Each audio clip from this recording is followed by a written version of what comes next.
In the beginning, I started off making videos of me and my friends building and racing our beat-up cars.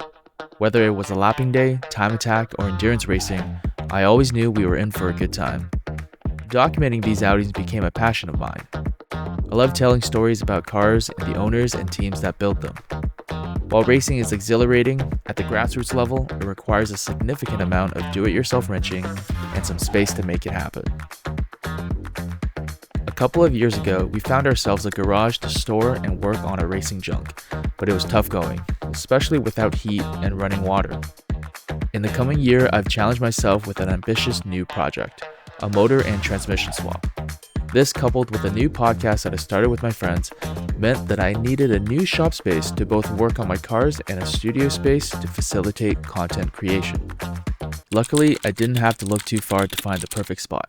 It just required a bit of imagination to spot the diamond in the rough. My good friends at Driven Autosport run a performance shop in Markham, Ontario, and they've been great to me and my teammates for as long as I've been a car enthusiast. While there isn't any vacant office space in the shop, there was, however, a mezzanine above the existing office, which had become a refuge for homeless car parts over the years.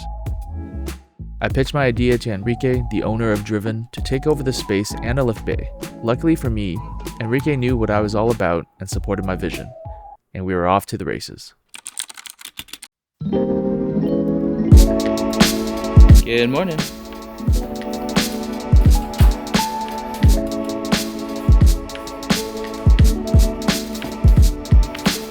I'm going to let you guys in on a little bit of secret I haven't really been talking about much lately, but I'm very excited about is that we're actually going to be moving to track mine into Driven. We've cleared up some space on the mezzanine, and yeah, this is going to kind of be headquarters for the foreseeable future. What's that? Yeah. So it's not only going to be office space and media space, but we're also going to be taking this hoist right here below us where the STI and the Cobalt are. So the full build is going to be happening here. We're going to set up some studio lights, get all the camera gear here. It's just kind of nice to be able to not have to think about doing mods on a car that you have to finish in that session or you're not driving home, you know what I mean? So the idea is basically this back wall, I think we're going to have the podcast studio, so basically a couch, chair, all the mics. Might not look like much now, but I think it's going to be a pretty cool space. I'll have to add some sort of method to get up here easily too, maybe like some folding staircase or something like that. One of the things that we want to do with the office space is to put up some railings. So obviously right now, if we put a stairs up there and somebody goes up there and has a drink, they could have a pretty bad tumble. So we're gonna put up some railings, and to make that happen, I have to send a quick sketch of the floor layout to a company that creates these really cool steel cable railings. So I'm using SketchUp here, and I am thoroughly impressed with some of the community models that people have. Look, like I was able to build in the racing sim right there into the corner. It's like 80/20 with triple screens and everything. They even have a model for a Rode Procaster there as we set up the space for the podcast as well. I'm gonna get a nice little neon sign. This is 2-track mine that's gonna go up there. I'm really liking how this is looking on screen, so hopefully we can deliver and make this sketch come into reality. While I took some time away from the shop, my friends Dan and Florian got started with removing the old floor panels and installing new ones. We decided to finish the floors with a walnut stain and a few coats of poly. This change alone started to give the space a nice, cozy feel. Morning. I just want to give an update. The floors are now all done up in the office space. Looks like hardwood, but it's basically a poor man's version of hardwood just to keep things within budget. But I'm loving this dark walnut color. The challenge for today is actually going to be getting these two walls, which are kind of light gray, and this missing a patch here because there used to be an old circuit box there. But we're gonna paint this dark gray for both walls, and hopefully we should be able to get 2 coats in today and really change the look of the space.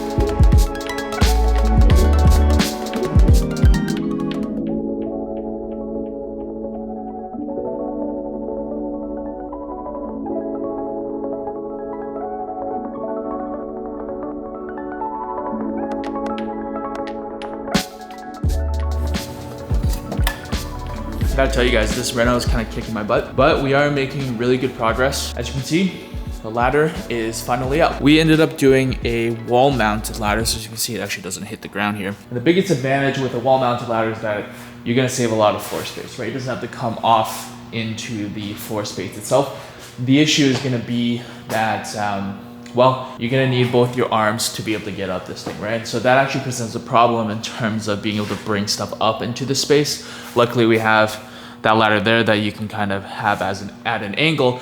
But I think in the end state, what we're gonna have to do is probably add a bit of a ledge around here such that you can put stuff up here. And then when you get closer to the top, you can bring it up with you and kind of put it on the ground there, right? So if you need to bring a drink up there, things like that. But yeah, we'll deal with that when that time comes. All right, let's go upstairs and take a look at what's left to do. I did manage to finish painting. Challenge for today is we're gonna do one more coat of poly on the flooring. It already has 2 coats, but I do think it could benefit from one more. So what I'm gonna do is just vacuum up the floor and apply the last coat.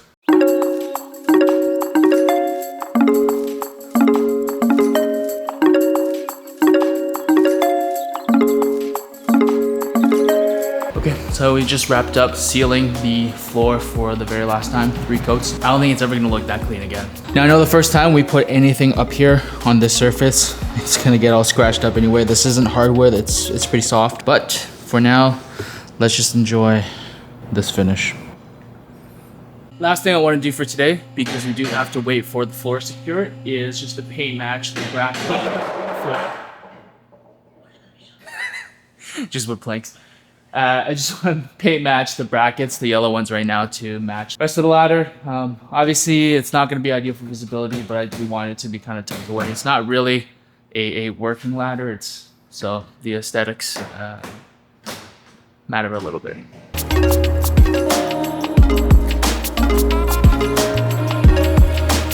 This is what it looks like after 4 coats, and honestly, it looked pretty good on these brackets, so I actually decided to paint the entire ladder this matte color, and I think it looks great. Okay, so now that the floor is done, the ladder's done, we only have really sketchy things left to do. Okay, so starting to move the furniture up. We got this mini fridge, we got the tool chest, we got the racing sim. These are super awkward to get up there, so we're gonna have to come up with some really sketchy ideas that you should not repeat at home.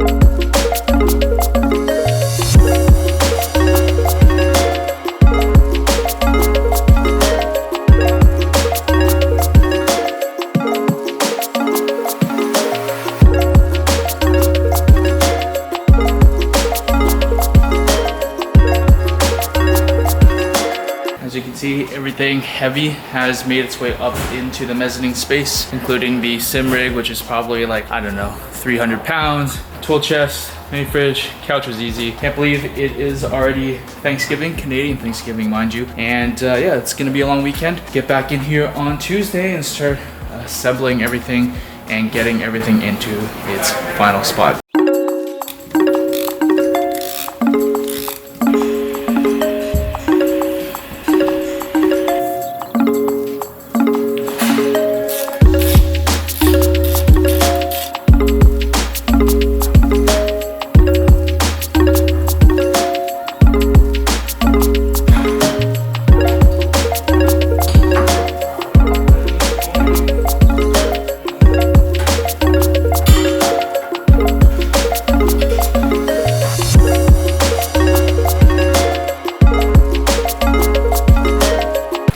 Have something to sit on now. Still a little bit of furniture to set up, but it's starting to get there.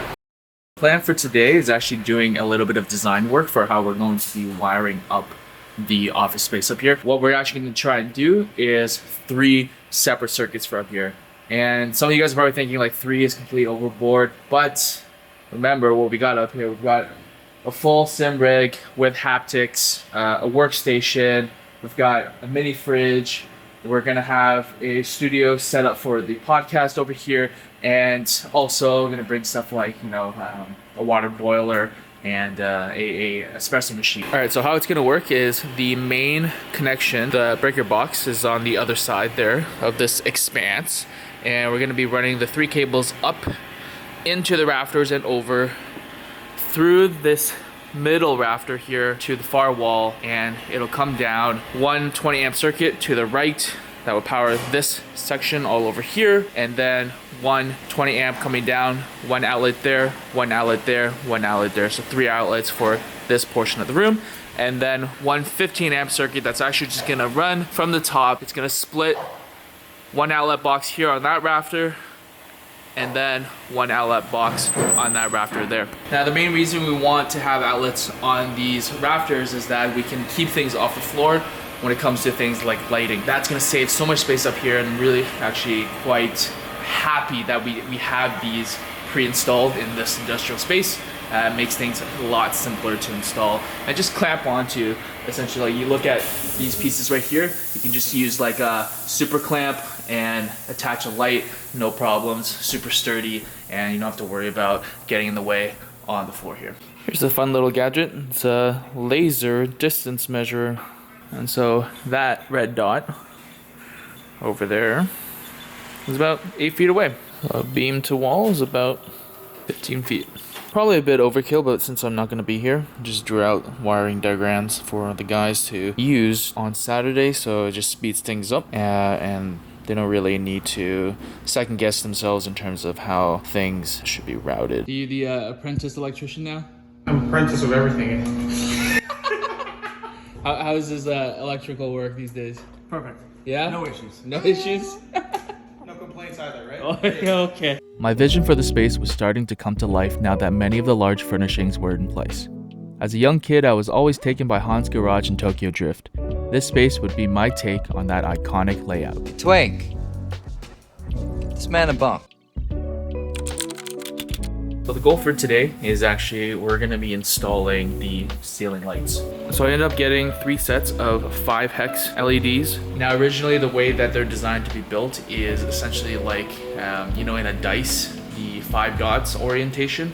But what we're actually going to do is change it up and do more of like a longer orientation. But we're going to do 2 of these and combine them together so that it kind of looks like this on the ceiling of the room. What I'm going to do for now is just create a single hex to test the power unit and the remote, just to make sure that that's all working properly before I go ahead and build the entire shape and mount it to the ceiling. All right, I've got this hex set up together now. You'll see that for the elbow connectors, there are these 2-way 120-degree ones, as well as the 3-ways, which you can use to connect multiple hexes together, but they also use the exact same port for the controller and power. Let us connect this, see what happens. Moment of truth. Oh, that's tough with one hand. So on default is red. We've got the remote here. It is blinking red, but maybe it needs to be paired or something first. Let's figure it out. All right, so I switched out the controller and the remote pair with one of the other kits, and seems like everything's good now. One thing I will say is the white on this kit is pretty blue. It's like, feels like it's over 6,000 Kelvin, and even the yellow it's got a bit of a green tint to it, which is not that bad, but I found that in one of the custom modes, there are other ones like this orange, which I think might actually become my default color. I do like it. But one thing to note is these are not very bright. I definitely expected these to be a lot brighter, but I think for our purposes, it's not too big of a deal because realistically, these are accent lights for us. We're gonna have other proper studio lighting in here if we really need to give it the beans and lighten this place up. So.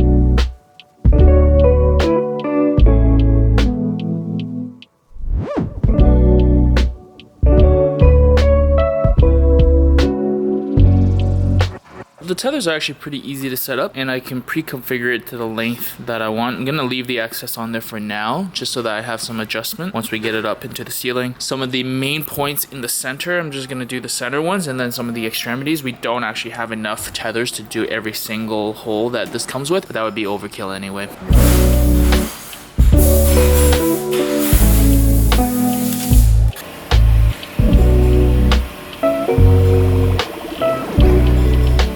So the entire lighting system on the front side of the office space has been installed. Whoa! Check it out! First lights up. We gotta set the mood. Does it change colors and shit? Oh, does it change colors? Let me see. Where's the remote? Oh, rainbow and shit? Oh yeah, for sure it does that. This is completely unnecessary though, and I don't think I've ever. What are you talking about? I'm down. Yeah. Whoa, that's sick! For the mood, you know. Yeah. For the mood. For when we're alone up here. Yeah, exactly, right. All right, in 3, 2, 1. Boom.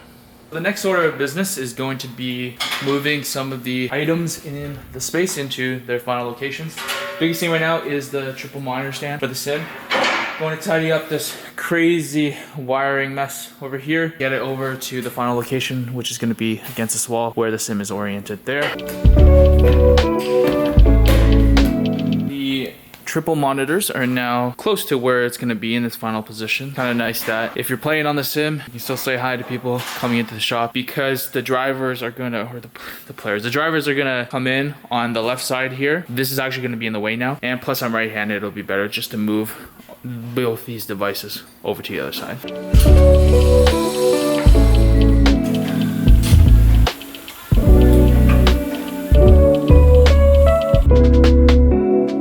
It's another day, and we're gonna try and tackle a little bit more lighting today. So as I mentioned, the hex lights are really just for accents. It does a pretty good job of lighting up the place, but when we start doing the interviews with the couch over here, and there's gonna be another seat over there, and all the podcasting gear, we're gonna want a little bit more spotlighting on our guests as well as me, the interviewer. So what we're gonna do is over here have my studio lights, and I'm gonna mount it to that rail over there, which is gonna light up the talking head at the desk kind of shots. What we're gonna be using to mount the lights is essentially one of these, which is a knockoff of a Manfrotto super clamp. I have some legitimate ones in there as well, but yeah, for some reason on Amazon, the Manfrotto ones are more than double the price right now.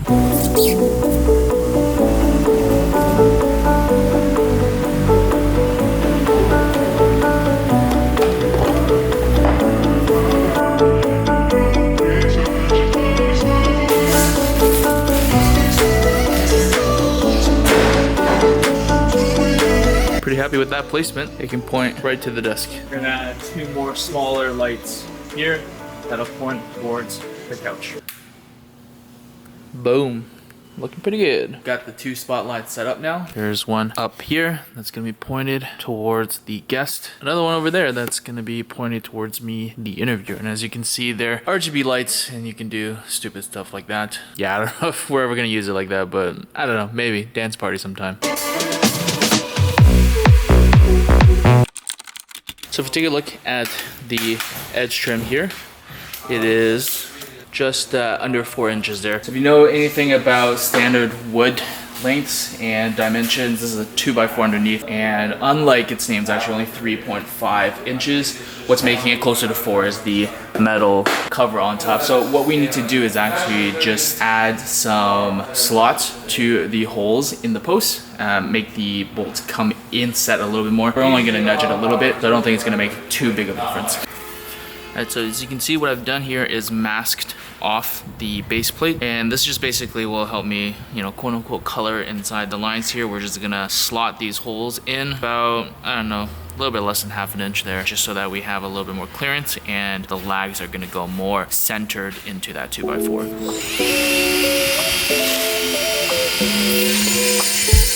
Alright, we got our first post all slotted up, and I'll be honest, it did take a little bit longer than I would have liked. It's a bit more tiring than I would like as well. So what I'm gonna do is just get this one installed in place, which will give my arms a little bit of a break, and then we'll continue with the rest of them.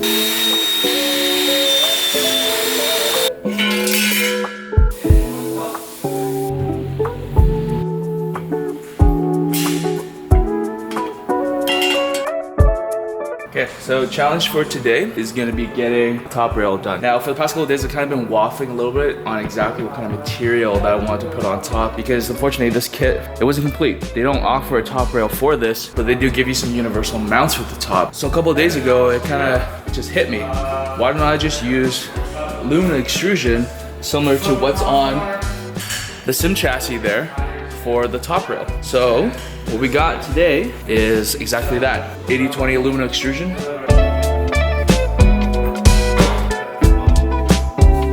So we just wrapped up one entire rail. Really nice. You just basically use these, I guess, extending pieces with set screws to extend them, and honestly, it feels pretty sturdy.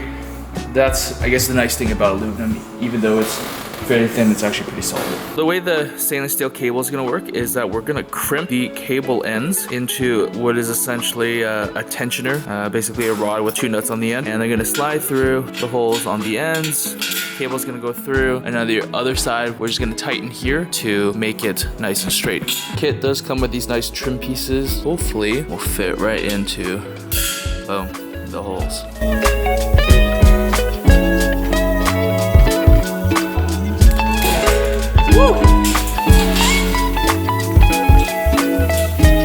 Okay, so the first tension cable went on pretty nicely. But me being my clumsy self, I actually dropped a washer right there. I'm gonna use some very advanced equipment to get it, just called tape on a stick. And yoink. Always works. I ended up having a little bit more excess after everything was tensioned, but luckily we do have the right tools, such as this cutoff wheel, and we're just gonna take a little bit off the threads and throw some sparks.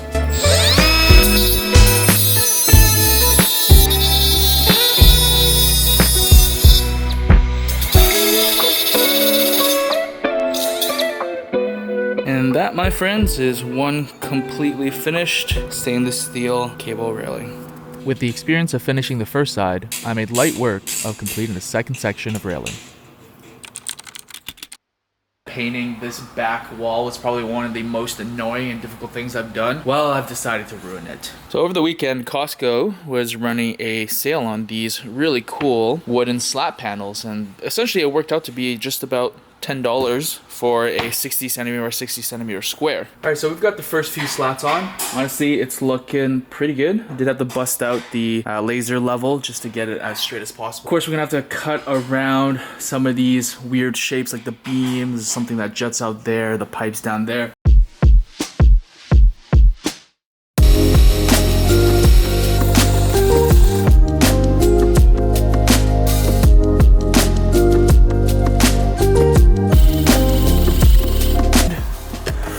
Ooh, it's gonna be tight. Boom. For first shot, looks pretty good.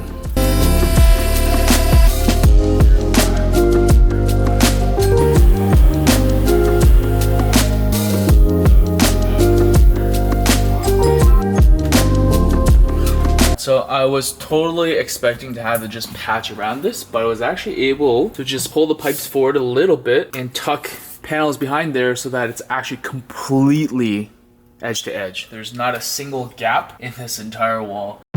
The final piece for the main wall was a custom LED sign to give the podcasting background a bit more flair. I even went the extra distance and completely hid the cable. Alright, moment of truth. Let's see if this sign will turn on. Ta-da!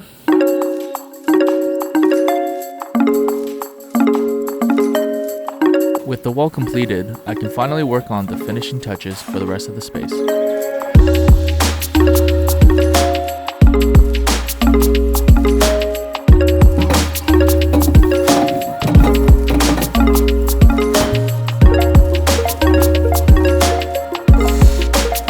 Good coffee in the morning, so I made sure to create space for a well-appointed coffee station. Call me a snob, but this is what I need to get the day going.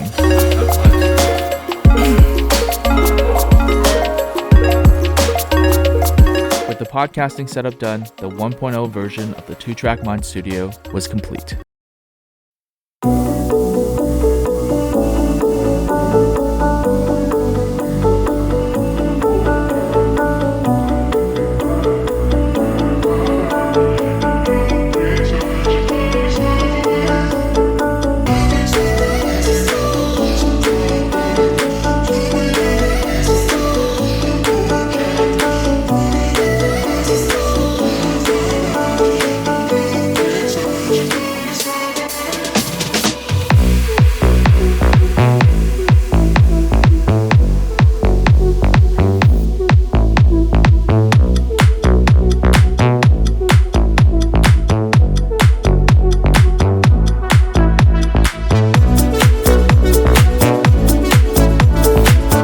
that's left to do is to invite some friends over for a little housewarming.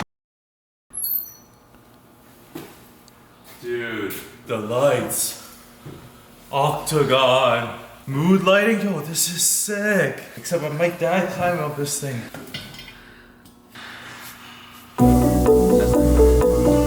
One day, it's a little known there. It's like your gallery. Yeah. Open cockpit, beautiful sunset. Yeah. So,